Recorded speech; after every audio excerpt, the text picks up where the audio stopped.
Hello. My background is different. I actually moved. Hello, sun. Okay, anyways, I'm so sorry about the lighting. I'm currently trying to figure out a camera situation, but I thought the flowers were pretty, so we're just gonna do this right here for right now. And also the lighting is just insane. I apologize for that. There's not much I can really do about it though. I'm just not gonna worry about it. I apologize if it gets weird. It's really overcast and cloudy out right now, so I'm just gonna have to deal with it. So yeah, I think I got everything out of the way that I wanted to talk about initially. I moved. Things are gonna look a little bit different in every video for a little while, for my next couple videos, until I get into a routine, get into a groove in my new place. And moving was a lot. I actually, like, thinking about it now, I moved really quickly.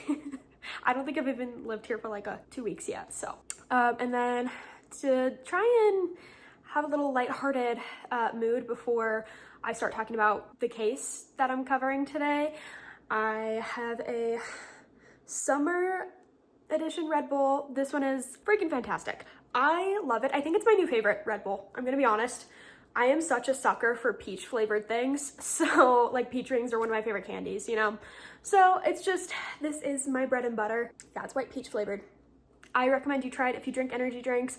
I really don't drink them that often, but if I do, I'm gonna get this Red Bull, the June berry, because they discontinued my favorite flavor. Or I'll drink like a cherry lime twist, cherry twist, Alani? I don't know. But yeah, anyways, I'm just gonna stop yapping. So today I want to talk to you all about the unsolved true crime case of Jeannie Mills, her husband Al Mills, and their daughter Define. This case is a very complex one with bizarre cult undertones and actually relatively decent media coverage, especially since it occurred in 1980. And as with the other case that I covered, I ask that you respect the victims and the victims' families in the comments and be sensitive to the nature of the tragic violence that occurred against this family. It's crazy that I have to even say that, but I do feel obligated to remind you all to just be sensitive and be kind if you decide to comment on this video. And as always, as for a little content warning,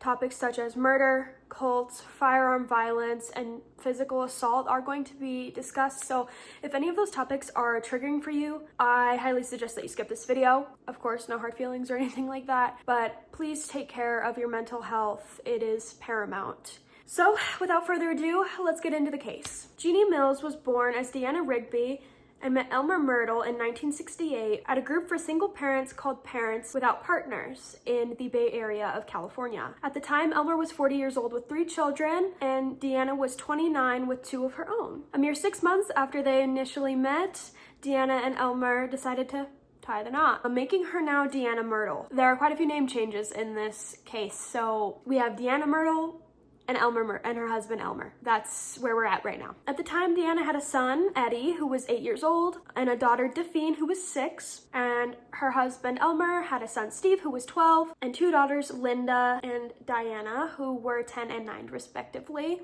Both Deanna and Elmer had children from previous relationships. I couldn't find any information on those previous relationships, but needless to say, they were a blended family with in total 5 children. The Myrtles actually owned several rental properties in the Northern California area while they lived on a quaint little farm in Hayward with their children. But despite their lives seeming picture perfect, the Myrtles actually struggled quite a bit. As most families do, there was some dysfunction. In the latter part of 1969, a family friend of the Myrtles mentioned a pastor named Jim Jones, who at the time resided in Mendocino County. Jim Jones was leading an entire congregation, and word had traveled that Jones actually was helping young people kick their drug abuse habits. This was during the time of major recreational drug use, okay? This was 1969, and if you know anything about the 60s and the 70s, it was rough, okay? It was rough out there. A lot of hallucinogenics were being used, psychedelics, that kind of thing, and a lot of the devil's lettuce as well. Because he was helping a lot of these young people kick these drug habits, this was very impressive and enticing to the Myrtles, especially because one of their children, it's unclear exactly who at this point, was actually using the devil's lettuce, was smoking it. Naturally, the couple made the decision to visit Jim Jones. A little bit more context about Jim Jones. The name might sound familiar. I'll get to that in a little bit. That plays a really big role actually in today's case. But just want to be clear, I'm not covering Jonestown. I'm not covering that case. This is completely separate from that, but it is related. And of course, Jim Jones was being very highly praised at the time. There was only good things really being said about Jim Jones, so this was very intriguing to a lot of people, not just the Myrtles. So this is where our case truly begins. That same year, the couple traveled to Redwood Valley, where they actually met Jim Jones. Their first impressions of him were very high, considering that he had a really diverse congregation and emphasized unity. The Myrtles really found a sense of community in Jones's congregation, as like senior citizens lived in communal housing and each member helped each other out whenever they needed it. It was a very unified place, and the Myrtles found it to be very peaceful and exactly what they were looking for. Soon after their initial meeting with Jim Jones, the Myrtles' son Eddie actually started having really severe chest pains and like heart flutters. So they took him to a hospital where the doctor essentially completely disregarded his condition. This is when they decided to attempt to have Jones heal the boy, and from that day forward, Eddie was completely normal and healthy. Of course, most rational people who are not vulnerable will recognize that as just probably coincidence, but unfortunately the Myrtles really saw Jim Jones as this healer and this leader that they absolutely strive to be like, equating him to be godlike. That specific moment is when Deanna and Elmer chose to join Jim Jones' congregation officially, and this congregation is known as the People's Temple. The Myrtles quickly became strong allies of Jim Jones, aiding in his agenda to become the leader of a very large congregation. If it isn't obvious already, the People's Temple was a cult where Jones manipulated and persuaded members and conned them for his own personal benefit. Members of this cult worshiped Jones like a god and accredited him with ethereal powers. Most even noted that he could perform miracles, and he really manipulated these People's Temple members to believe that he was kind of like the next Messiah. For example, a 19-year-old girl was taken in by the Myrtles, actually, as she'd had a rough home life and had hitchhiked to Mendocino County. This girl was writing letters to her parents during the time that she was with the People's Temple, but she never received a response from her parents. And of course, this was completely disheartening to the girl and like really damaged her mental health. So it made her closer with the cults because she found a sense of community and it alleviated her loneliness. As it turns out, the Myrtles were actually intercepting the letters she was writing and turning them over to Jim Jones so that he could convince the girl that he was able to read her mind about her feelings and attitudes toward her parents and everything she was going through. Convincing her that he was able to read her mind made her feel closer to him and like she should stay with him instead of trying to go back to her family. This is what cults do. They manipulate members and isolate them. So circling back to the Myrtles here, Deanna became the head People's Temple newspaper publications, and her husband Elmer became the lead photographer. Being the lead photographer, Elmer went with Jim Jones everywhere on all of his trips abroad and photographed him in several places to kind of entice other people to join.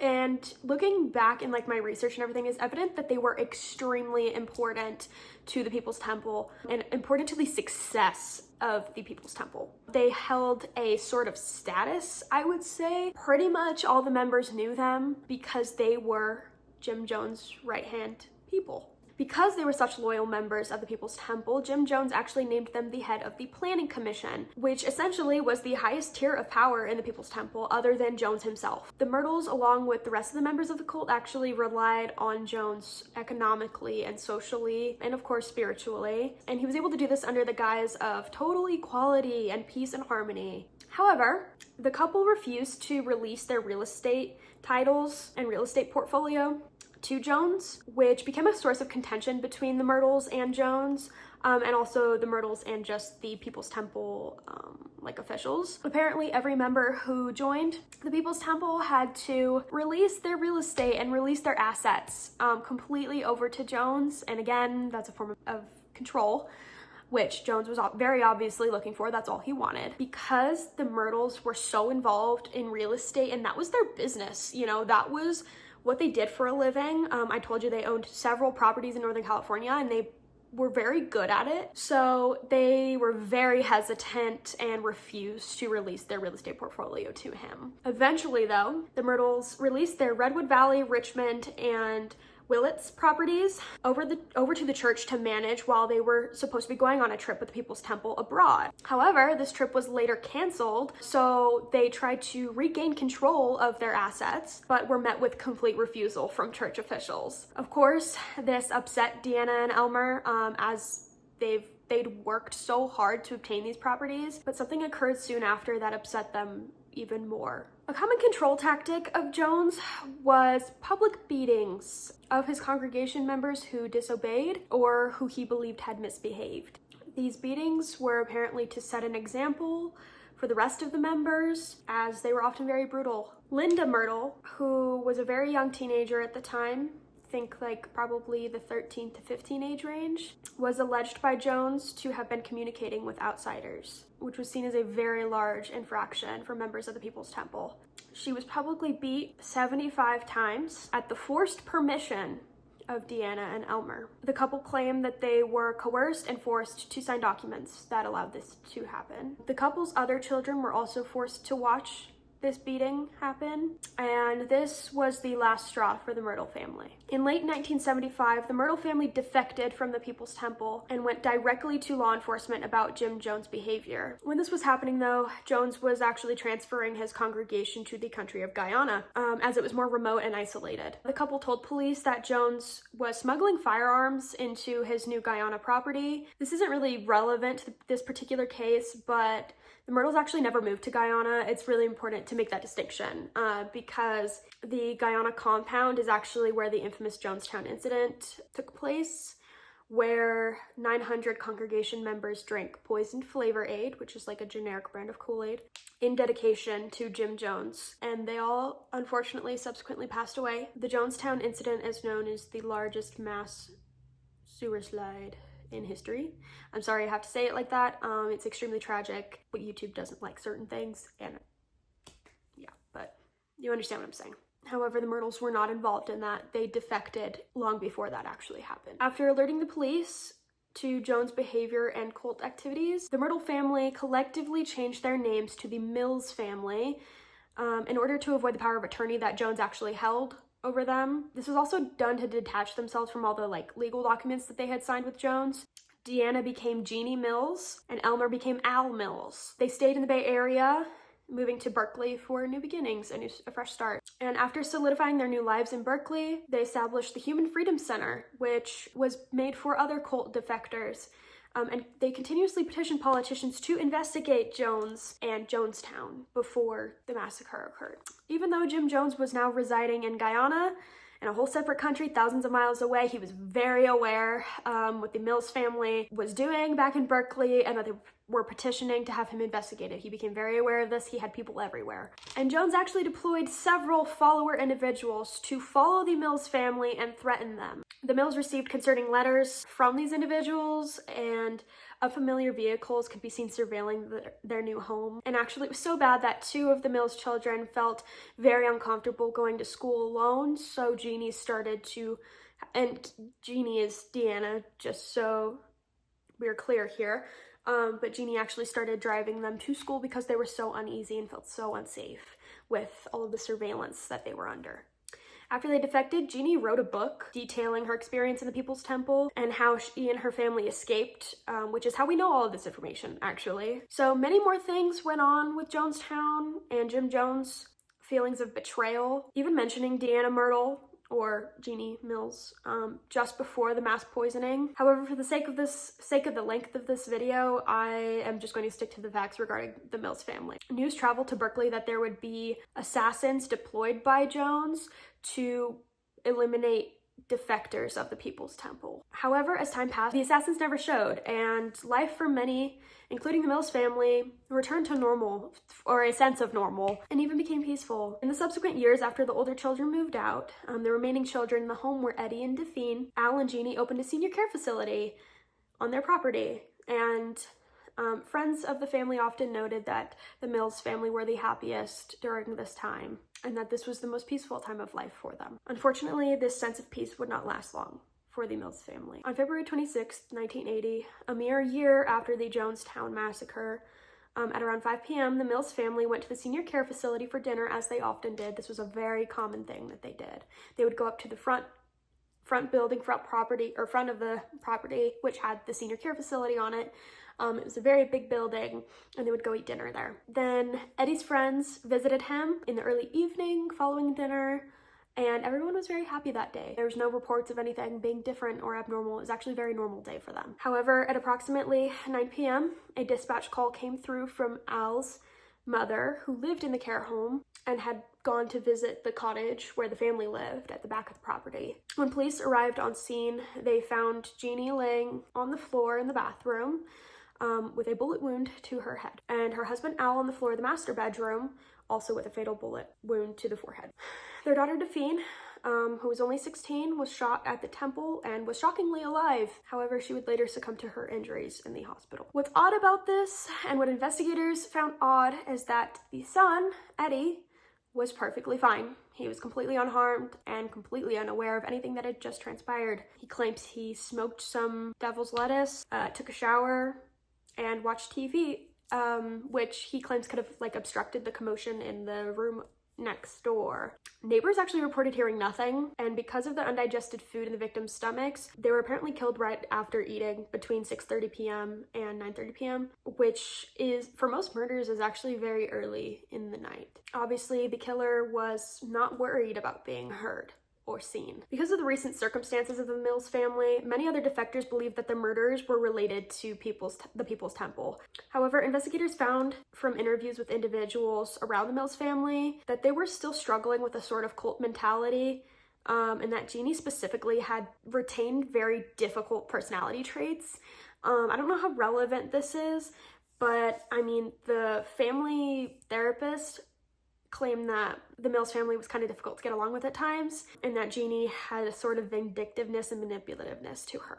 The main person of interest for law enforcement was, of course, the only person left alive in the home on the night of the murders, 17-year-old Eddie Mills. Eddie was described by his family and friends as a reserved kid who enjoyed spending time alone in his bedroom. And you know what? My family would describe me the same way. So he had never once had reports showing violent behavior, and he was just a quiet kid, is how literally everybody in his life described him. However, when investigators tested Eddie's hands for gunshot residue, the results came back positive. Naturally, the guns found in the home were tested to see if they had been fired recently, but those tests actually came back negative and they had not been used. So investigators kind of were like, you know what, the residue probably happened naturally. I mean, he could have shot a gun recently, or in, recent amount of time, because I don't know if you guys know this, but gunshot residue is actually very, very difficult to completely get rid of on your hands in a short amount of time.